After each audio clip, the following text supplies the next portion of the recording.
মেয়ে টুনি নামের এক মেয়ে থাকত। তার বয়স মাত্র 10 বছর। টুনির মা অনেক আগেই মারা গেছে। তার বাবা রহিম ছিলেন খুব গরিব একজন মানুষ। দিনমজুরের কাজ করে কোনো রকমে সংসার চালাতেন। টুনি খুব শান্ত, ভদ্র আর মায়াবী মেয়ে ছিল। সে প্রতিদিন বাবার সাথে মাঠে যেত, কখনো পানি দিত, কখনো বাবার পাশে বসে থাকত। একদিন টুনি বলল, বাবা, আমি কি স্কুলে যেতে পারব?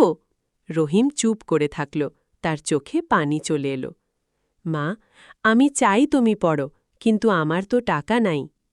টুনি হেসে বলল, আমি পড়তে না পারলেও চলবে বাবা, তুমি কাঁদো না। গ্রামে অনেক লোক টুনিকে নিয়ে মজা করত। গরিবের মেয়ে পড়াশুনো করবে? কিন্তু টুনি কখনো মন খারাপ করত না। একদিন রহিম কাজ করতে গিয়ে অসুস্থ হয়ে পড়ে। সে আর আগের মতো কাজ করতে পারছিল না।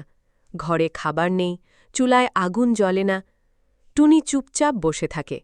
তারপর একদিন সিদ্ধান্ত নেয়, সে কাজ করবে। টুনি গ্রামের বাড়িতে বাড়িতে কাজ করতে শুরু করল। কেউ তাকে বাসন মাজতে দিত, কেউ ঝাড়ু দিতে দিত। অনেকে ভালো ব্যবহার করত, আবার কেউ কেউ খুব খারাপ ব্যবহার করত।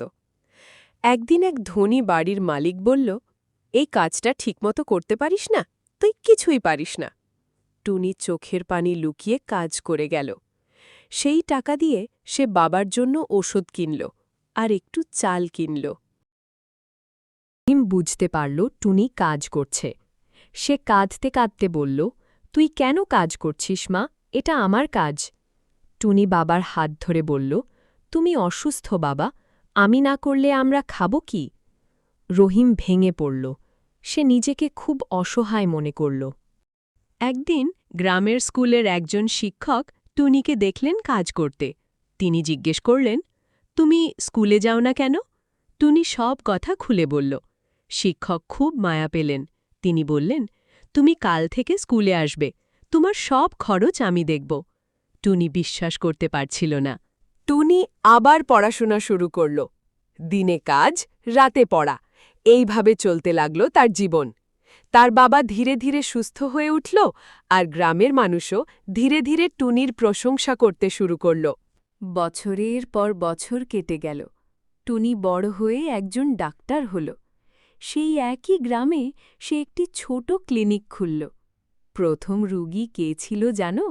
তার নিজের বাবা।